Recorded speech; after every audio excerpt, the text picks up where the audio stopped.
Dry fruits milk shake ಮಾಡೋದು ಹೇಗೆ ಅಂತ ತೋರಿಸ್ಕೊಡ್ತೀನಿ. ಇದು ಎಲ್ಲ ರೀತಿ ಡ್ರೈ ಫ್ರೂಟ್ಸ್ ಹಾಕಿ ಡ್ರೈ ರೋಸ್ಟ್ ಮಾಡಿ ಪುಡಿ ಮಾಡಿ ಇಟ್ಕೊಂಡಿರೋವಂಥದ್ದು.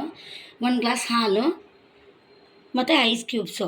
ಇದರಲ್ಲಿ ಖರ್ಜೂರ ಎಲ್ಲ ಇದೆ, ನಿಮಗೆ ಬೇಕು ಅಂದರೆ ಸಕ್ಕರೆ ಹಾಕ್ಕೋಬೋದು.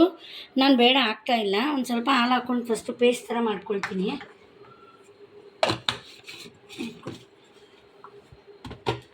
ಇವಾಗ ಸಮ್ಮರ್ ಜಾಸ್ತಿ ಇರೋದ್ರಿಂದ ಈ ಥರ ಮಕ್ಕಳು ಮಾಡ್ಕೊಡಿ, ಇಷ್ಟಪಟ್ಟು ಕುಡಿತಾರೆ.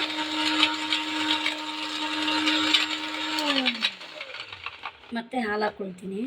1 ಗ್ಲಾಸ್ ಹಾಲು, ಐಸ್ ಕ್ಯೂಬ್ಸು. ನಿಮಗೆ ಬೇಕು ಅಂದರೆ ಸಕ್ಕರೆ ಹಾಕ್ಕೊಳ್ಬೋದು. ನನಗೇನು ಸಕ್ಕರೆ ಬೇಡ ಅಂತ ಅನಿಸುತ್ತೆ.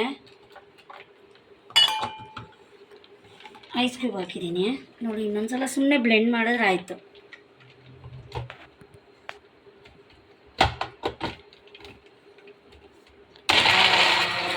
ಅಷ್ಟೇ ಸಾಕು.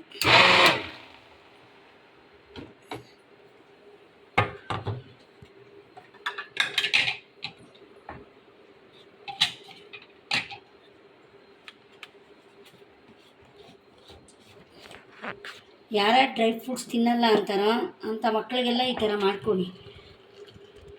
ನೋಡೋಕ್ಕೆ ಎಷ್ಟು ಚೆನ್ನಾಗಿದೆ, ಮತ್ತು ಕುಡಿಯೋಕ್ಕೂ ತುಂಬ ಚೆನ್ನಾಗಿರುತ್ತೆ ನೋಡಿ. ಮೇಲೊಂದು ಸ್ವಲ್ಪ ಡ್ರೈ ಫ್ರೂಟ್ಸ್ ಉದುರಿಸಿದ್ರೆ ಆಯಿತು. Dry fruits milkshake ready ಆಗುತ್ತೆ. ಸಮ್ಮರ್ಗೆ ತುಂಬ ಚೆನ್ನಾಗಿರುತ್ತೆ, ಒಳ್ಳೆ ಹೆಲ್ತಿ ಡ್ರಿಂಕ್ಸು. ಯಾರ್ಯಾರು ಮಕ್ಕಳು ಡ್ರೈ ಫ್ರೂಟ್ಸ್ ತಿನ್ನಲ್ಲ ಅಂತಾರೋ ಆ ಥರ ಈ ಥರ ಮಾಡ್ಕೊಳ್ಳಿ, ಚೆನ್ನಾಗಿರುತ್ತೆ. Thanks for watching. Bye.